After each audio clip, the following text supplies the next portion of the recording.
Be sure to read and follow the safety guidelines to protect your computer from potential damage and ensure your personal safety.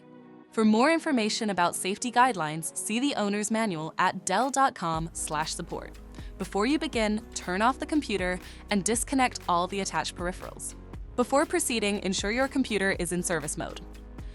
To enter service mode, press and hold the B key on the keyboard and then press the power button. Now, the computer will boot up and the owner tag information is displayed on the screen. Press any key to proceed. The computer will emit 3 short beeps and shut down, indicating it has entered the service mode. Loosen the captive screws holding the base cover in place. Using a plastic scribe, pry the base cover from the palm rest assembly, starting at the top edge and working your way around to release it from all sides. Now, lift the base cover from the palm rest assembly.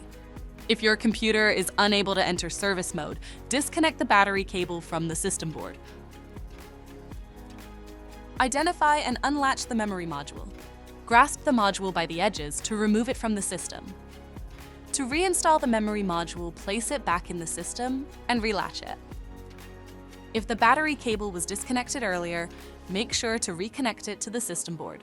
Next, align the base cover with the palm rest assembly and gently place it into position. Tighten all required screws to secure the base cover in place.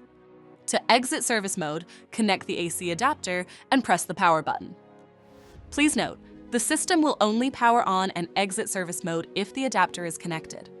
For more information about your Dell system, visit dell.com/support.